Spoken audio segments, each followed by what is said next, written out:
My name is Athena Sinclair. I'm 34. 3 months ago, I flew 18 hours to attend my sister's wedding. When I arrived at the venue, my own parents blocked the entrance and told me to leave. Only family is allowed, my mom said. You weren't invited. I stood there in the dress I'd picked out 2 months earlier, holding the gift I'd wrapped the night before on my hotel bed, and watched my mother's face show nothing. No guilt, no hesitation, just a door closing. I'd signed every vendor contract for that wedding, every single one. My name, my credit card. I'd paid the deposit months ago and never thought twice about it. 3 days later, she called. Not to apologize. She called about a bill. $38,000. And what I said next, she didn't expect it. Before I tell you what happened, please take a moment to like and subscribe, but only if you genuinely enjoy this story. Also, drop your location and local time in the comments. I'd love to know where you're listening from. Now, let me take you back to last November. The day my sister announced her engagement. It was a Tuesday evening in London. November rain tapping against my apartment window.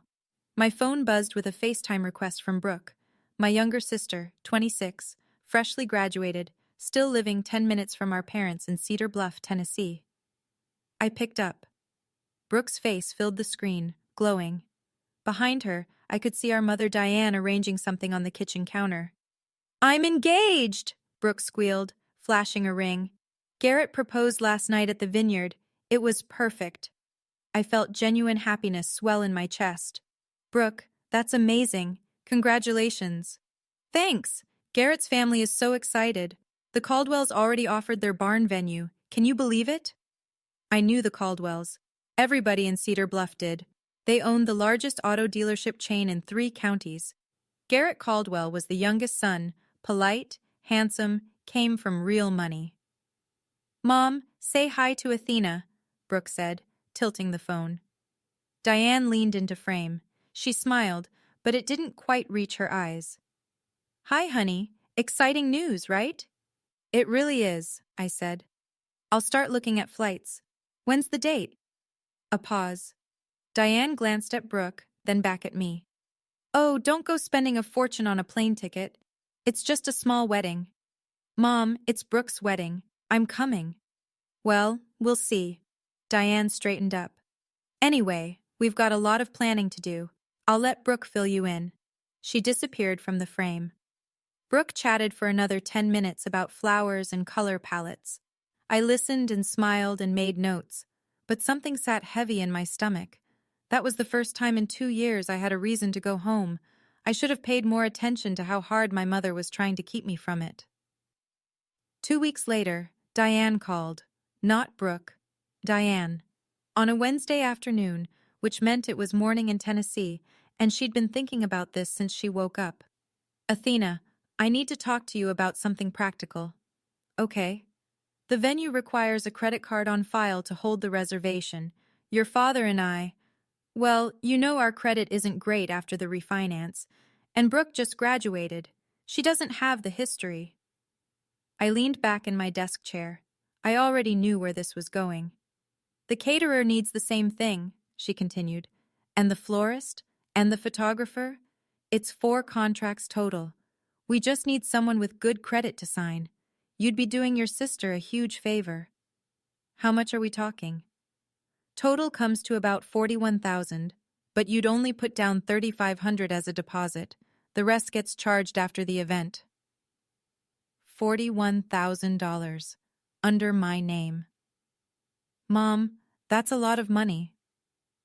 "It's not your money, Athena. It's just your name on the paperwork. We'll handle the payments after. I promise I'll make sure it all gets sorted." I'd heard that promise before. When I was 22, I co-signed a car loan for my father. Took me 3 years to untangle that from my credit report. When I was 28, I wired Diane $4,000 for a plumbing emergency that turned out to be Brooke's semester tuition. But this was my sister's wedding, and I was the older sister, the one with the stable job, the good credit score, the London salary. "Fine," I said. "Send me the contracts."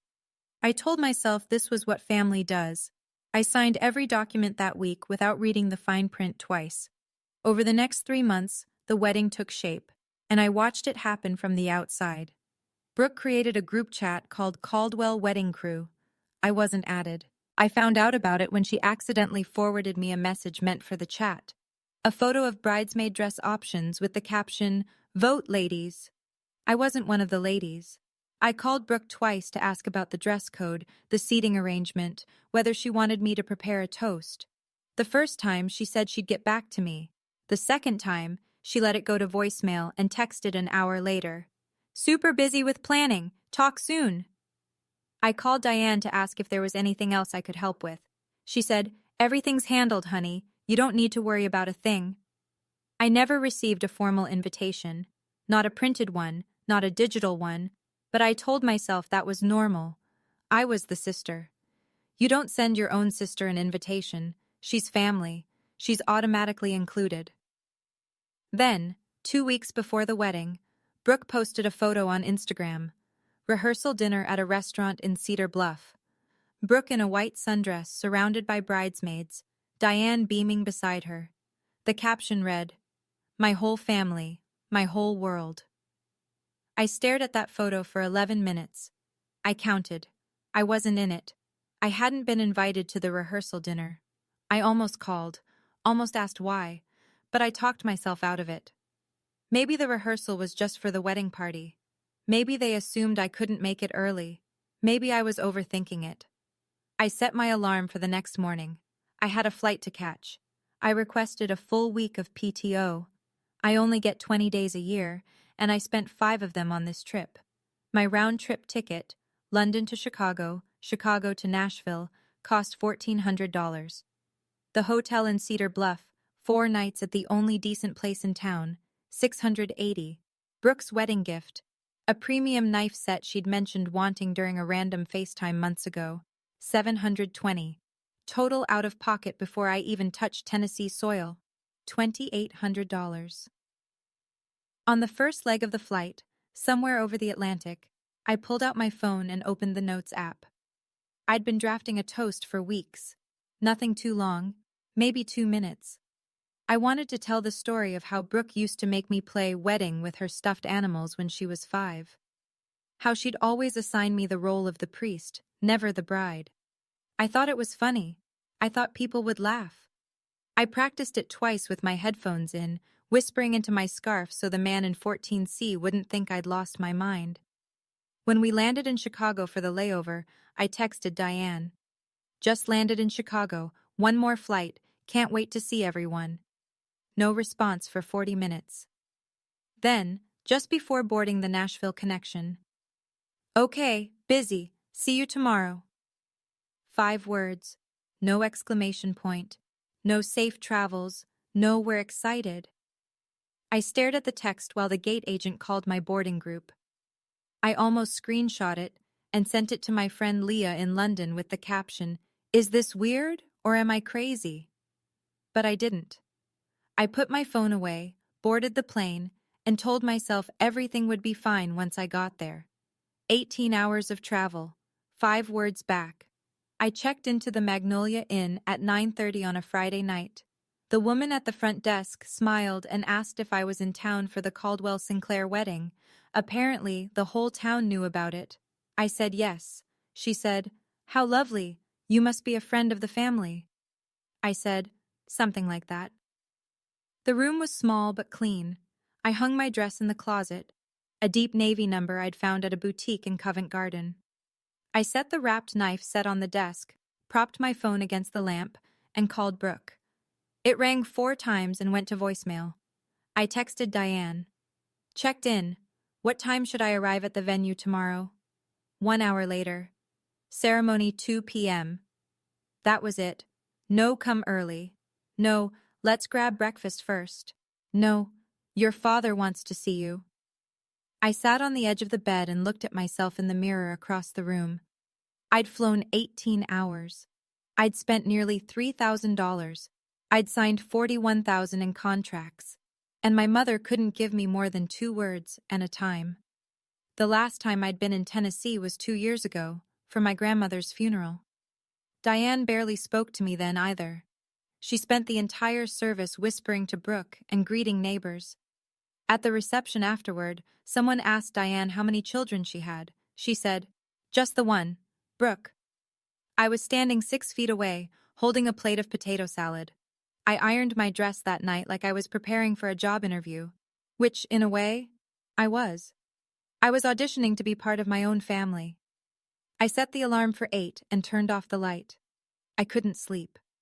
The Magnolia Inn had thin walls, and the couple next door was watching a game show at full volume. But it wasn't the noise keeping me awake, it was the math. $2,800 for this trip. $38,000 still pending on my credit card. 6 years of sending money home every time Diane called with a new crisis. The water heater, Brooke's car insurance, the property tax shortfall. I never added it all up. I was afraid to. But lying there in the dark, I did something worse. I added up the other thing. The calls that never came. The birthdays where Diane texted HBD at 11 p.m. or forgot entirely. The Christmas I tried to FaceTime and no one picked up because they were at the Hendersons' holiday party and hadn't mentioned it. The graduation photos on Diane's mantle. 3 of Brooke, 0 of me. If I kept going like this, kept paying and showing up and pretending the silence didn't sting, what would I lose? Not money. I'd lose myself. I'd become the woman who buys her own seat at Thanksgiving and still gets placed at the kids' table. The woman who writes checks and gets footnotes. But tonight, I chose to believe. One more time. Maybe tomorrow would be different. Maybe Diane was just stressed about the wedding. Maybe Brooke was overwhelmed with last-minute details. Maybe when I walked in tomorrow, my mother would hug me and say, "I'm so glad you're here." Maybe. I set my alarm and told myself, this is the last time I'll show up hoping for something they've never once offered freely. Tomorrow, I'd find out whether hope was enough. I closed my eyes. Sleep came slow and thin. Saturday, 1:45 in the afternoon. Meadow Creek Barn sat on 12 acres of rolling pasture just outside Cedar Bluff. White fences, fairy lights strung between the oak trees. A gravel path lined with mason jars and wildflowers leading to the entrance. It looked like a magazine spread. I parked my rental car at the far end of the lot. 30 or 40 vehicles were already there. Pickup trucks, sedans, a few luxury SUVs that screamed Caldwell money. Guests drifted toward the barn in clusters, clutching programs and adjusting hats. I smoothed my dress, picked up the gift box, and walked toward the entrance. My heels sank slightly into the gravel. The air smelled like fresh-cut grass and barbecue smoke from somewhere behind the barn. I spotted my father first. Frank stood near the barn's double doors in a rented suit that didn't quite fit his shoulders. He was shaking hands with an older man I didn't recognize, probably someone from the Caldwell side. When Frank looked up and saw me, his face changed. The polite smile dropped. His eyes went wide, then narrow, then down at his shoes. He didn't wave, he didn't walk toward me. He turned and went inside. I kept walking. 15 yards from the entrance. 10, 5. The double doors opened from inside, and my mother stepped out. Diane wore a mother-of-the-bride dress in champagne silk. Her hair was done.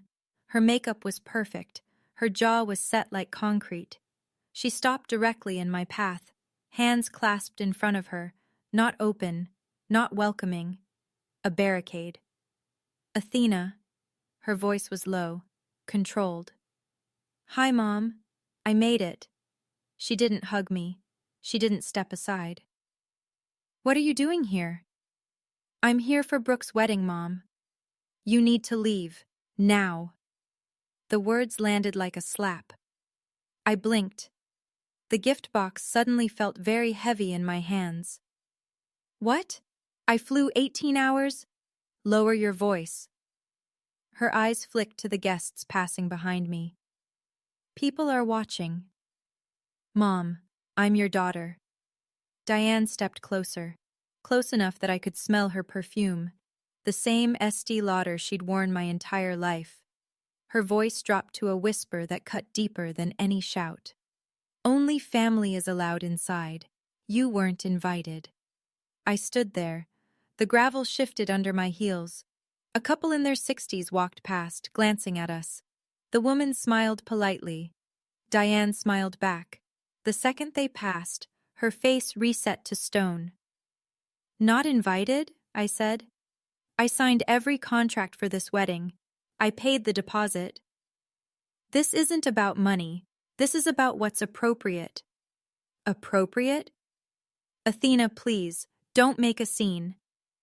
Behind her, through the half-open barn door, I could see white chairs arranged in rows. Garlands of eucalyptus draped from the rafters. A string quartet warming up near the altar. Everything I'd funded with my signature.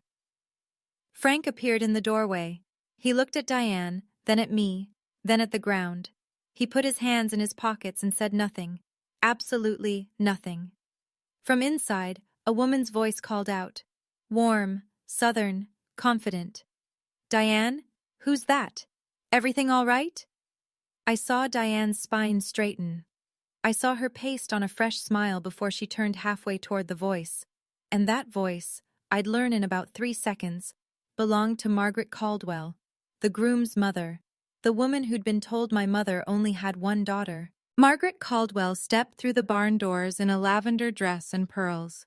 She was tall, silver-haired, the kind of woman who runs the church auction and the county fundraiser and still has time to arrange her own flowers. She carried herself like someone who'd never been embarrassed in public, not once. Diane, everything all right out here? Margaret's gaze landed on me. She smiled, open, expectant. Diane turned on like a switch. Her voice went honey-warm. Oh, it's nothing, Margaret. Just a distant relative who got the wrong venue. Happens with these big events. Distant relative. She said it while looking right at me. Margaret studied my face. Oh, I thought you only had one daughter, Diane? The silence lasted maybe 2 seconds. It felt like 20. Diane laughed, a bright, brittle sound. I do. This is a cousin, from out of town. She's just confused about the schedule. Margaret nodded slowly, glanced at me one more time, then touched Diane's arm. Well, tell her the ceremony starts in 10 minutes. We should head in. Margaret went back inside. The barn doors swung gently behind her. I looked at my mother. She looked at me. In her eyes there was no guilt, no shame, no flicker of, I'm sorry, I had no choice. Just fear. Raw, cornered animal fear, the kind that comes when a lie you've been feeding for months is about to choke you. A cousin, I said. Athena, please. You told them you only have one daughter. It's complicated. You wouldn't understand. How long? How long have you been telling people I don't exist? She didn't answer. She glanced toward the parking lot, willing me to disappear. That was when I understood. She didn't forget to invite me. She erased me. And she'd been doing it for years. Every muscle in my body wanted to walk through those doors, to stand in the middle of that ceremony and say, loud enough for Margaret and Garrett and every guest in the barn to hear, my name is Athena Sinclair. I am Diane's eldest daughter, and I paid for every flower, every plate, and every note that string quartet is playing. I didn't. I looked at the barn, the fairy lights, the garlands, the soft golden glow through the windows. I looked at my mother, still standing in my path like a sentry. I looked at my father's shadow just inside the doorway, shoulders hunched, hands still in his pockets. And I made a decision. I crouched down and set the gift box on the stone step. Gently, like it mattered. Keep the gift, I said. It's for Brooke.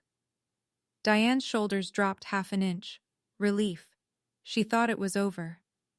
Thank you, Athena. This is really for the... Don't. I held up one hand. Don't explain. Don't justify. I heard you. I heard every word. I turned and walked back down the gravel path, past the mason jars, past the couples still arriving, holding hands, laughing about the heat, past my rental car, and then to it. I opened the door, sat down, closed it. Then I cried. Not the loud kind, the quiet kind. The kind where your chest shakes but your mouth stays shut, because even alone in a parking lot, you've been trained not to make a scene. I sat there for maybe 10 minutes. Through the open windows, I heard the string quartet begin Pachelbel's canon. The ceremony was starting. I started the engine and pulled out of the lot. In the rearview mirror, Meadow Creek Barn shrank to a speck of light. I didn't slam a single door. I didn't raise my voice once. I just left. And for the first time, leaving felt like the strongest thing I'd ever done. Now, I know a lot of you are thinking, Athena, why didn't you just say it? Right there in front of everyone? Trust me, I asked myself that the entire drive back to the hotel. But let me ask you something. If your mother looked you dead in the eye and called you a cousin in front of a stranger, what would you do? Drop your answer in the comments. And if this story is hitting close to something real for you, hit that like button. It helps more than you know. Now, back to the story. I drove back to the Magnolia Inn on autopilot. The roads were empty. Everyone in Cedar Bluff was at the wedding, apparently. Inside my room, I kicked off my heels and sat on the bed, still in my dress, mascara smudged, hands shaking. The toast I'd written was still open in my notes app. I closed it without reading it. Then I opened my laptop. 4 emails sat in my inbox from the past 2 weeks. Confirmations from vendors, addressed to me as the contract holder. I'd skimmed them when they arrived. Now I read every word. Meadow Creek Barn, contract holder, Athena Sinclair, deposit paid, $1,200, remaining balance, $14,800, due within 5 business days post-event. Southern Comfort Catering, contract holder, Athena Sinclair, deposit paid, $900, remaining balance, $12,600, due within 5 business days post-event. Bluebonnet Floral Design, contract holder, Athena Sinclair, deposit paid, $800, remaining balance, $6,200. Whitaker Photography, contract holder, Athena Sinclair, deposit paid, $600, remaining balance, $4,400. I scrolled through each one. My name, my card number, my signature, scanned and attached in PDF. Every single contract structured the same way. Deposit up front, balance due after the event. Total deposits already paid, $3,500, gone. Total outstanding balance, $38,000. I closed the laptop, sat still. The barn was probably mid-reception by now. Toasts being made, Diane hugging Brooke, Garrett spinning his bride on the dance floor, the Caldwells clinking glasses with their new in-laws. All of it happening under contracts signed by someone they'd just called a cousin. I didn't make any calls that night. I didn't fire off any emails. I just sat on that hotel bed and let the numbers repeat in my head. $38,000, my name, their party. My phone rang at 9:47 that night. The caller ID read, Aunt Ruth. Ruth Mercer, my mother's older sister, 62, retired school principal. The kind of woman who says exactly what she thinks and has never once apologized for it. Diane called her difficult. Everyone else called her honest. Athena, where are you? I didn't see you at the wedding. I was there, Aunt Ruth. I just didn't make it inside. What do you mean you didn't make it inside? I told her. All of it. The blocked entrance. The whisper. Only family. The word cousin. Margaret Caldwell's question. Diane's answer. Silence on the line. A long one. I could hear Ruth breathing, slow, deliberate, the way she does when she's deciding exactly how angry to be. She told them you don't exist? Ruth's voice was flat, controlled, like a pot about to boil. She said she only has one daughter. Lord have mercy. A pause. Athena, listen to me.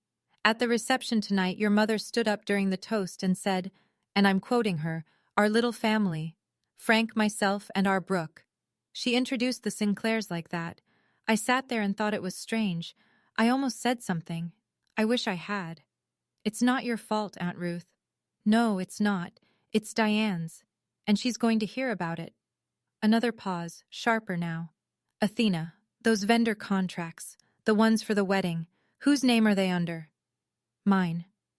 All of them? All of them. Ruth went quiet again. When she spoke, her voice had shifted, still angry, but with a thread of something harder underneath, something strategic. Then you listen to me, honey. Your mama told a room full of people you don't exist. You don't owe that room a single cent. Sunday morning. I woke to a notification from Instagram. Brooke had posted a carousel of wedding photos, 14 images. The first was the two of them at the altar, Brooke in lace, Garrett in a charcoal suit, the barn glowing gold behind them. The second was the family portrait, Frank, Diane, Brooke, Garrett, Margaret, and Richard Caldwell. 6 people. 2 families joined. 1 family short a daughter. The caption, surrounded by everyone who matters, #Caldwell forever. I read it 3 times. Then I opened my email. The venue's invoice had come in overnight. Automated, cheerful, with a little barn logo in the header. Thank you for choosing Meadow Creek Barn. Your remaining balance of $14,800 is due by Thursday, March 6th. Below it, invoices from the caterer, the florist, the photographer, all time-stamped Saturday evening, all addressed to Athena Sinclair, all with 5-day deadlines. $38,000, due Thursday. I looked at the Instagram post again. Everyone who matters. Then I looked at the invoices. Something shifted. Not a snap. Not a sudden rage or a dramatic decision. It was quieter than that. Like a lock turning. Like a door that had been stuck for years finally clicking open. I wasn't angry. Not yet. Anger would come later. In waves. In the middle of the night. In the shower. During meetings I couldn't focus on. Right now, in that hotel room on a Sunday morning in Cedar Bluff, Tennessee, I felt something simpler. Clarity. I was the only person who paid for this wedding. I was the only person not in those photos, and I was the only person receiving invoices for a party I'd been thrown out of. Something had to give, and it wasn't going to be me. Not this time. Sunday afternoon. My phone buzzed with a voicemail from Brooke. Not a call.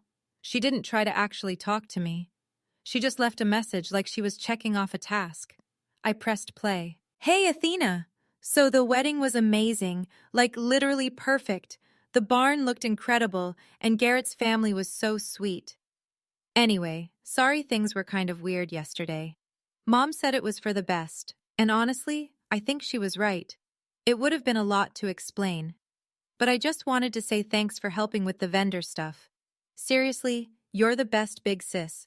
Let's catch up soon, okay? Love you. I listened to it twice. Sorry things were kind of weird. Not, I'm sorry Mom turned you away at the door. Not, I should have stood up for you. Not, I had no idea. I would have fought for you. Mom said it was for the best. Brooke knew. She knew before the wedding. She knew Diane was going to turn me away, and she signed off on it. She probably helped plan it. And then that last line, you're the best big sis. I used to love hearing that. It made me feel valued, like all the sacrifices meant something. But sitting in that hotel room, mascara from yesterday still faintly smudged on the pillowcase, I heard it differently. She calls me that when she needs something. Only when she needs something. I didn't call her back. I didn't text. I set my phone face down on the nightstand and stared at the ceiling. The invoices were due Thursday. My family had just told 120 people I didn't exist, and my sister had left me a voicemail that said thanks for paying. I had 4 days to decide who I was going to be. Sunday night, Magnolia Inn. The game show couple next door had checked out. The hallway was dead quiet. I sat cross-legged on the bed with my laptop open and typed into the search bar. Am I legally responsible for vendor contracts I signed for someone else's event? The answers were consistent. The person whose name is on the contract holds the legal obligation. But the person whose name is on the contract also holds the authority. I could authorize payment. I could decline it. I could redirect the invoices to the party that received the services. I picked up my phone and called Meadow Creek Barn. It rang 3 times. Meadow Creek, this is Julie. Hi, Julie. My name is Athena Sinclair. I'm the contract holder for the Caldwell Sinclair event this past Saturday. Oh yes, Ms. Sinclair. Beautiful event. What can I help you with? I need to inform you that I will not be authorizing the final payment on this contract. I was not present at the event, and I'm formally requesting that the outstanding balance be redirected to the event hosts. A pause. Oh, okay. I'll need to pass this to our manager, but can I ask, is there a dispute? No dispute. I'm simply not authorizing the charge. The invoice should go to the Sinclair family in Cedar Bluff. Julie took my email, confirmed the request, and said someone would follow up Monday morning. I hung up and called the caterer. Same script, same calm voice, same result. Then the florist. Then the photographer. 4 calls. 12 minutes total. I didn't yell. I didn't threaten. I didn't explain why. I just said one word over and over, politely and firmly, no. When I was done, I closed my laptop, brushed my teeth, and slept through the night for the first time in 2 days. Monday morning. I changed my flight. Instead of staying through Wednesday like I'd planned, I booked the first available seat back to London. A 6 a.m. departure through Atlanta. I packed in 10 minutes. Checked out of the Magnolia Inn before dawn. The same front desk woman was on shift. She smiled and asked, "How was the wedding?" "Memorable," I said. The drive to Nashville took 2 hours. On the way, I passed through Cedar Bluff one last time. Main Street was quiet. Just the diner, the hardware store, the Baptist church where I got baptized at 12. I drove past the house I grew up in. The porch light was still on. I could picture what was happening inside. Diane at the kitchen table with coffee, still high on the reception. Frank reading the paper. The house full of leftover wedding cake and congratulations cards. My name not mentioned once. When I was 10, Diane told me, "Athena, you're the big sister. You have to be strong for Brooke." I'd been strong. For 24 years. I'd been strong through Brooke's childhood illness, the meningitis scare that reshaped our entire family dynamic. I'd been strong through every financial crisis, every unanswered call, every holiday I spent alone in London pretending the time difference was the reason, not the distance. I turned onto the highway and didn't look back. 18 hours later, I landed at Heathrow. Gray sky, drizzle, the most beautiful weather I'd ever seen. I turned on my phone in the arrivals hall. No missed calls, no texts. Nobody in Cedar Bluff had noticed I was gone or cared enough to check. But they'd notice soon. The vendors would start making calls by Tuesday. The invoices would land by Wednesday, and then my phone would ring. I was sure of that. Tuesday, 3 p.m. London time, 9 a.m. Tennessee. My phone rang. Mom on the screen. I let it ring 3 times. Then I picked up. "Athena, hi, honey." Sweet, light, the voice she uses when she wants something. "How was your flight back?" "Fine." "Good, good. Listen, I just got the strangest call from the venue. They said you removed your payment authorization? The bill is $38,000. How do we handle this?" "We don't handle it, Mom. You handle it." A beat of silence. "Excuse me?" "I removed my authorization because I'm not responsible for an event I wasn't invited to." "Athena, don't be dramatic. You know this was just a misunderstanding. We can talk about it." "You told Margaret Caldwell I was a distant relative. You told her you only have one daughter. That's not a misunderstanding, Mom. That's a choice." Longer silence now. I could hear her breathing change, the sweetness evaporating. "After everything I've done for you," she said, "this is how you repay me? You raised me. I'm grateful for that. But you also stood in front of your daughter and told a stranger she doesn't exist. Those 2 things can both be true. You're blowing this out of proportion. $38,000, that's the proportion." Your father is stressed. His blood pressure. If something happens to him, that's on you. Dad stood right there and said nothing. He made his choice too. Silence. I could hear her swallow. You said I wasn't family, I said. So the family's bill is the family's responsibility. The line went dead. She hung up.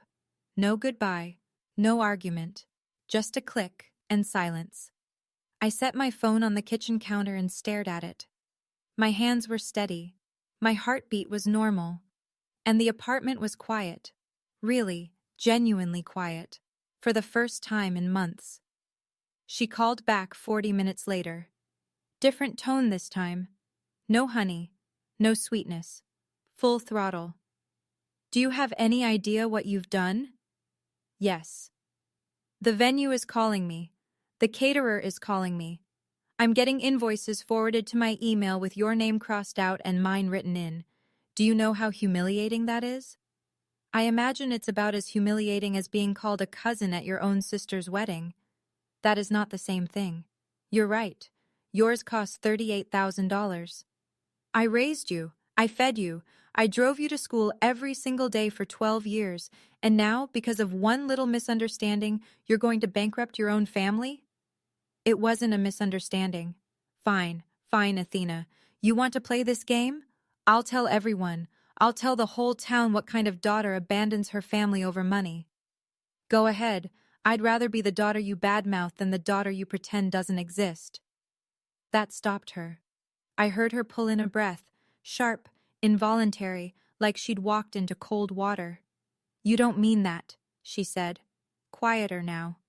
I do. Another long pause, then the final weapon, the one she always keeps in reserve. Your father could have a heart attack over this. If he ends up in the hospital, that blood is on your hands. There it was, the trump card, Dad's health, the guilt grenade. She'd thrown it at me when I moved to London, when I skipped Thanksgiving, when I stopped sending money without being asked. Dad's health is between him and his doctor, I said, not me and my credit card. She hung up again. This time, I didn't stare at the phone. I put the kettle on and made a cup of tea. By Wednesday, Diane had activated what I call the family phone tree. Every branch, every twig. Brooke called first, crying, the big, messy, theatrical kind she's perfected since childhood. Athena, please. Garrett and I just got married. We don't have $38,000. If you don't pay, we have to. We're starting our lives together and you're ruining it. Brooke, did you know Mom told the Caldwells I don't exist? A sniffle. A pause. I mean, she said it would be easier that way. With the Caldwells, you know, they're traditional, and having a daughter overseas who's not married and easier. It wasn't personal, Athena. It was just simpler. You knew before the wedding. I didn't think they'd actually turn you away. But you didn't stop them. Silence. More sniffling. Then, can we please just focus on the bill? Garrett's parents are asking questions.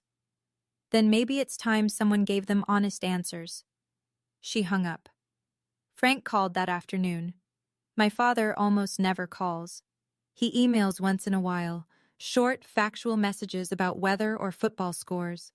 Hearing his voice on the phone felt strange, like picking up an old tool you'd forgotten you owned. Athena, your mother is very upset. I know. Can you be flexible on this? For the family? Dad, did you know she told people I'm not your daughter?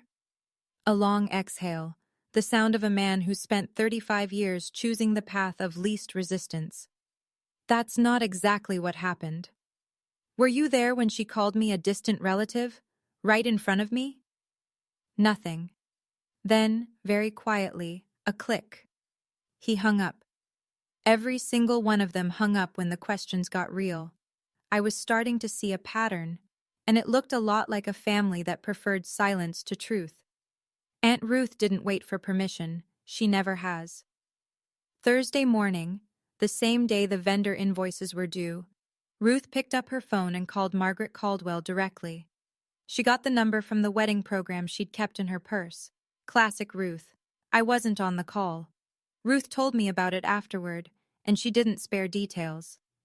Margaret, my name is Ruth Mercer. I'm Diane Sinclair's older sister. We met briefly at the reception. Oh yes, Ruth. Lovely to hear from you. I'm calling because there's something you need to know. Diane has 2 daughters. Not 1. 2. The older one is Athena. She's 34, lives in London, works in technology. She's the one who signed every vendor contract for that wedding. Every single one. And on Saturday, Diane stopped her at the door and told her to leave. Ruth said the silence on Margaret's end lasted a full 10 seconds. I beg your pardon? Margaret said. The woman Diane introduced as a distant relative, that was her firstborn daughter. Athena flew 18 hours to be there. She paid the deposit out of her own pocket. And Diane turned her away because she'd been telling your family the Sinclairs only had 1 child. Margaret's voice went cold. Thin. The kind of cold that comes from a woman who prides herself on knowing exactly who she's doing business with. Why would Diane do that?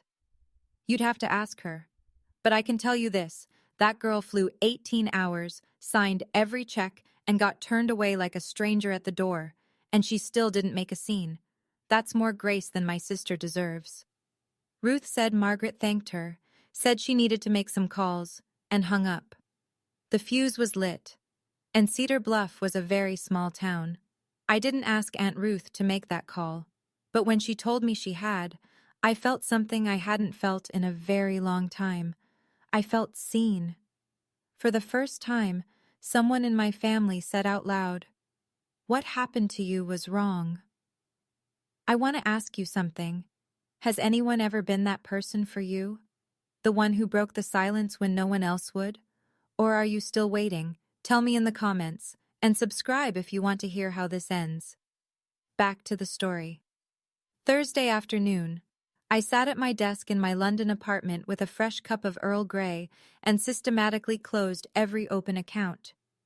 I emailed each vendor, Meadow Creek Barn, Southern Comfort Catering, Bluebonnet Floral, Whitaker Photography. The message was identical for all 4, written with the precision of someone who writes technical documentation for a living. Dear vendor name, this email serves as formal notice that I, Athena Sinclair, the undersigned contract holder, do not authorize any further charges to my credit card on file. I am formally requesting that all outstanding invoices be redirected to the event organizers, the Sinclair family of Cedar Bluff, Tennessee. Please confirm receipt of this notice. Regards, Athena Sinclair. 4 emails, 4 confirmations within the hour. The vendors were polite, professional, and clearly not surprised. Julie from Meadow Creek even replied, "Understood, Ms. Sinclair. We've updated our records." I called my bank next, canceled the card linked to the contracts, ordered a replacement with a new number. $38,000 in outstanding charges would now route directly to the people who'd thrown the party. The deposits, $3,500, were gone. Paid months ago, non-refundable. I accepted that. Combined with my travel costs, the flights, the hotel, the gift, I was out $6,300. I sat with that number, $6,300. The price of learning that I was never going to be enough for them, that no amount of signing, paying, flying, or showing up would earn me a seat at a table they'd built without a chair for me. $6,300. Honestly, it was a bargain. I closed my laptop, rinsed my mug, and went for a walk along the Thames. The river was gray, the air was sharp, and I felt for the first time in years like I owed nothing to anyone. Friday morning, one last thing, I opened a new email. Recipients, Diane Sinclair, Frank Sinclair, Brooke Caldwell. I drafted it once, deleted it, drafted again, too emotional, deleted. Third attempt, clean, direct, no adjectives I didn't need. Diane, Frank, and Brooke, I have formally removed my payment authorization from all vendor contracts associated with Brooke's wedding. The outstanding balance of $38,000 has been redirected to you as the event hosts. I will not be discussing this further. I wish Brooke and Garrett a wonderful marriage. Going forward, please do not contact me regarding financial matters. If any of you want a relationship with me, it starts with honesty. not invoices. Athena. I read it 4 times. Checked for typos. Checked the tone. Made sure there was nothing in it that could be called petty, vindictive, or cruel. There wasn't. It was a boundary, clean as a line on a map. I hit send. Then I closed the laptop, put on the kettle, and stood by the window.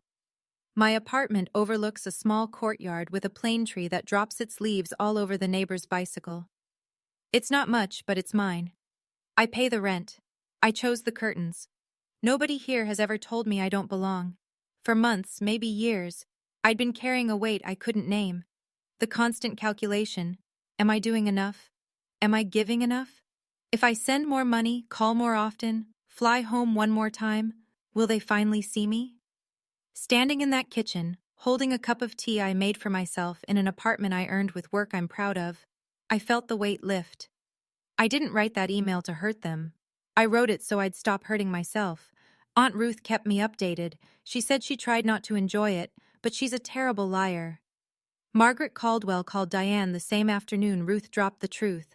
The conversation, relayed to Ruth by a mutual friend who happened to be at Margaret's house when the call was made, went about how you'd expect. You lied to us, Diane. Margaret's voice was steady, not loud. The Caldwells don't do loud. You told us you had one daughter. We welcomed your family into ours based on trust. That trust is broken. Diane tried to explain. It was a private family matter. Athena and I have been estranged. Estranged? Ruth says your daughter signed every contract for this wedding. That's not estranged. That's exploited. Margaret told Diane that the Caldwells would not be covering the $38,000. That's between you and your vendors. We didn't sign those contracts. Apparently, neither did you. Garrett confronted Brooke that evening. Ruth got this part from Garrett's cousin, who heard it through the Caldwell grapevine, because Cedar Bluff has exactly one grapevine and everyone's on it. You have a sister? Garrett said. An actual sister? And she paid for our entire wedding? And your mother kicked her out? Brooke cried. It's complicated, babe. It's not complicated, Brooke. It's a lie. Your family lied to my family, on our wedding day. The newlyweds' first real fight happened 4 days into the marriage. Over a sister the groom didn't know existed, and a bill neither of them could afford. Brooke and Garrett would end up taking out a personal loan for the $38,000. The Caldwells helped co-sign, not out of generosity, but because their name was on the event and they didn't want the vendors coming after them. The fairy tale wedding now had a monthly payment attached to it.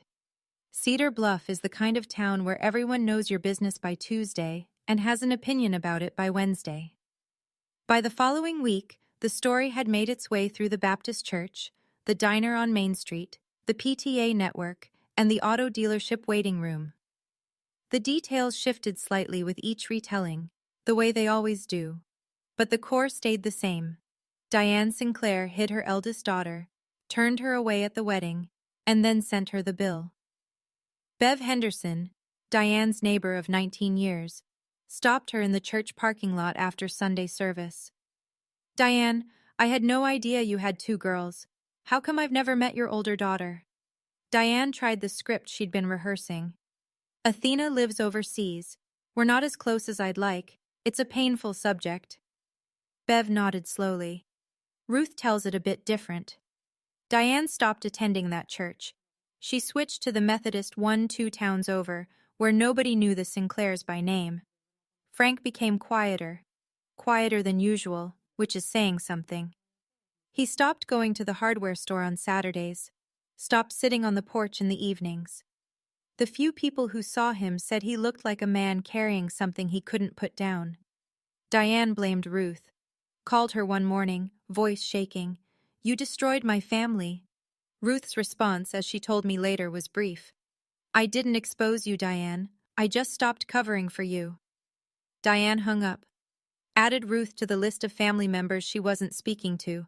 That list was growing. And the thing Diane had spent years building, the image of a devoted mother with a perfect little family, was crumbling. Not because anyone attacked it. It crumbled because someone finally told the truth. 2 weeks after the wedding. A text from Brooke. long, rambling. I could almost hear her crying while typing it. Athena, I'm so sorry about everything. It all got out of control. I didn't know Mom was going to say those things to the Caldwells, I swear. Garrett is furious with me. His parents barely look at me. The loan payments start next month and we're already behind on the apartment deposit. I know this is a lot to ask, but could you maybe cover part of the balance? Even half? I'll pay you back. I promise. You're my sister and I love you and I just need help right now. I read it sitting at my desk during a lunch break. Read it again. Then a third time, looking for something specific. An apology for turning me away. An acknowledgement that she knew and didn't stop it. A single sentence that said, "What happened to you at the door was wrong." It wasn't there. The whole message was about Brooke's problems. Garrett's anger, the loan, the apartment, the Caldwell's cold shoulders. My pain wasn't mentioned once. It was a crisis update dressed up as an apology. She apologized for the mess, not for the wound. There's a difference. I typed my reply carefully. Brooke, I'm sorry you're dealing with this. I really am. But I can't help financially. The boundary I set isn't about money. It's about being treated like family. Real family, not the kind that gets erased when it's inconvenient. When you're ready to talk about that, and not invoices, I'm here. I hit send, put my phone in my desk drawer, went back to work. She didn't respond. Not that day, not that week. I wasn't surprised. She'd never known what to do with me when I wasn't giving her something. 1 month after the wedding, an email from Frank. My father doesn't email. He calls once in a blue moon, and when he does, he talks about the weather or the Titans' defensive line. He has never, in my 34 years of life, written me anything longer than a birthday card. So when I saw his name in my inbox with the subject line from Dad, I sat up in my chair. Athena, I know I should have said something that day at the barn. I didn't. I stood there like a post while your mother handled it, and I didn't open my mouth. I don't have a good reason. I was a coward. That's the truth. Your mother and I are working on the bill with the vendors. We don't need your money. I'm writing because I wanted you to know I'm sorry. I should have walked you inside. I'll carry that. Dad. I read it 5 times. I read it at my desk, on the tube home, and once more sitting on my couch with the lights off. It wasn't perfect. It didn't fix anything. He didn't confront Diane. He didn't demand she apologize. He didn't explain why he'd spent decades choosing peace over his own daughter. But it was honest. And it was the first honest thing anyone in my family had said to me since this started. I didn't reply right away. I needed time. A week later, I wrote back. Dad, thank you. That means more than you know. I'm not ready to come home or to pretend everything is fine. But I read your email, and I'll keep reading it. Athena. Short. Careful. Leaving the door open exactly 1 inch. Not wide enough to be walked through, but not locked. He didn't write back. I didn't expect him to, but he'd said it, and I'd heard it. 6 months have passed since that Saturday at Meadow Creek Barn. I got promoted. Senior software engineer at the fintech company I've been with for 4 years. My boss cited leadership under pressure in the review. She didn't know the half of it. I started seeing a therapist, not because of the wedding, because of the 34 years before it. We've been unpacking something she calls functional over-responsibility. The belief that if I perform well enough, sacrifice enough, carry enough, the people I love will finally see me. It's the engine that powered every check I wrote, every flight I booked, every time I said fine when I meant this hurts. I video call Aunt Ruth every other Sunday. She makes coffee, I make tea, and we talk for an hour about everything and nothing. She keeps me updated on Cedar Bluff, not to gossip, but so I'm not blindsided. Diane and Frank have paid off $12,000 of the 38. They used a chunk of their retirement savings. The rest is on the loan Brooke and Garrett took out. The monthly payments are a source of tension in the Caldwell-Sinclair household. Garrett's parents are civil but distant. Margaret still hasn't forgiven Diane. Brooke and Garrett are still married. Ruth says they're in counseling. She says Garrett's a decent man who's trying, but the foundation cracked on day 1, and cracks like that don't seal easily. Diane hasn't called me, hasn't emailed, hasn't sent so much as a text. Ruth says she refers to the situation as Athena's tantrum. I suppose that's easier than calling it what it is. I don't hate my mother. I've spent a lot of therapy hours making sure of that. But I've stopped pretending her version of love didn't hurt. It did. And pretending otherwise was killing me slowly, one signed contract at a time. I'm not telling you this story so you'll hate my mother. She's flawed. She's scared. She built an image of a perfect family because the real one felt like it wasn't enough. And somewhere along the way, I became the piece that didn't fit the frame. That's not an excuse. It's just what happened. And I think part of growing up is accepting that the people who raised you are also just people, stumbling through their own fears and failures. But I am telling you this story because maybe you're living a version of it. Maybe you're the one who flies 18 hours, literally or metaphorically, to show up for people who won't hold the door open for you. Maybe you're the one signing the contracts, covering the costs, absorbing the silence, and calling it love because you don't know what else to call it. I did that for a long time. I called it duty. I called it family. I called it being the bigger person. And every time I wrote a check or swallowed an insult or pretended the empty chair at the table didn't bother me, I lost a little piece of myself. A boundary isn't punishment. It's not revenge. It's not a weapon. A boundary is the moment you say, I'm worth more than this. And then you act like it. $38,000. That's what my freedom cost. And I don't regret a single penny I didn't pay. If you're the one who always pays, emotionally, financially, spiritually, for a seat at a table that was never built for you, maybe it's time to build your own table and sit at the head of it. I didn't lose my family that day at Meadow Creek Barn. I found myself, and honestly, she was worth the wait. Thank you for staying until the end of this one. It means a lot.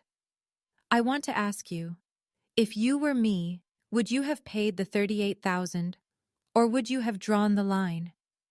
Drop pay or boundary in the comments. I'll be reading every single one. If this story touched something real in you, hit like and subscribe. I share stories like this every week, about family, about boundaries, about finding your voice when the people closest to you try to silence it. And if you want more, check the description for another story I think you'll connect with. I'll see you in the next one.